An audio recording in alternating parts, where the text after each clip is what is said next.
Good morning সবাইকে। তো এটা ছিল গতকালের ব্লগ, আর গতকাল ছিল শ্রাবণ মাসের শেষ সোমবার। তো কিভাবে দিনটা কাটালাম সেটাই একটু ছোট্ট করে তোমাদের সাথে শেয়ার করলাম। সকালটা শুরু হলো অ্যাজ ইউজুয়াল আমার স্কুল থেকেই। আর কিছুদিন থেকে প্রতিটা দিনই প্রায় সকাল সকাল আকাশটা মেঘ করে থাকে, তবে বেশ ভালোই লাগে সকাল সকাল পরিবেশটা। এত সকালে ঘুম না কাটলেও এই স্কুলের চক্করে আজকাল অভ্যেস হয়ে গেছে মোটামুটি। আর আজ আমাদের মর্নিং শিফটের লাস্ট এক্সাম। আজকে যেহেতু শুধু দুটো ক্লাসের আর্ট এক্সাম ছিল, তাই বেশি একটা চাপ হয়নি। না হলে এই বিচ্ছুগুলোকে সামলানো হেক্টিক ব্যাপার। যেহেতু আজকে দুটো ক্লাস ছিল আর আর্ট এক্সাম, তাই তাড়াতাড়ি ছুটি হয়ে যায়। আর ছুটি শেষে আমি চলে যাই বাড়ি গিয়ে স্নান সেরে তৈরি হয়ে যাই বাবা ভোলানাথকে পুজো দেওয়ার জন্য। তো অলরেডি মা সব জোগাড়যন্ত্র করেই ফেলেছে। মার পুজো দেওয়া শেষ হওয়ার পর আমিও জল ঢাললাম। আর আমার ঘরে এই ছোট্ট শিবলিঙ্গ আর আমার বজ্রমল্লিকে আমি নিজের মতন করে পুজো দিই।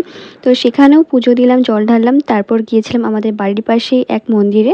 তো গত 3টে সোমবার শুধু বাড়িতেই জল ঢেলেছিলাম, আর এবার ইচ্ছে হলো যে এবার লাস্ট যেহেতু সোমবার, তাই একটু মনে হলো যে এই মন্দিরে যাই। তো মার জল ঢালা কমপ্লিট হওয়ার পর আমিও জল ঢাললাম। আর এখানে লাস্ট সোমবার ছিল দেখে পাড়ার লোকেরা মিলে সবাই একটু খিচুড়ির আয়োজন করেছিল। তো আসার পথে এই প্রসাদ নিয়ে বাড়িতে ফিরলাম, আর খিচুড়ি খেয়ে উপোসটা ভাঙলাম। গতকাল আমার তেমন কোনো কাজ ছিল না, আর খুব বোরিংও লাগছিল, তাই কিছু ড্রাই ফ্রুটস খেতে খেতে দুটো ফিল্ম ডাউনলোড করে নিলাম। তারপর ডিসাইড করলাম কোনটা আগে দেখবো। তো পরে কাজলের এই নিউ ফিল্ম মা ফিল্মটাই দেখলাম, তবে আমার অতটা ভালো লাগেনি, মোটামুটি ছিল আর কি। তারপর কখন যে ঘুমিয়ে পড়ি, ঘুম থেকে উঠে খেতে চলে যাই টিউশন পড়াতে। আর গতকাল একটাই টিউশন পড়ানো ছিল, তাই আরামসে পড়িয়ে ছুটি দিয়ে চলে আসি বাড়ি।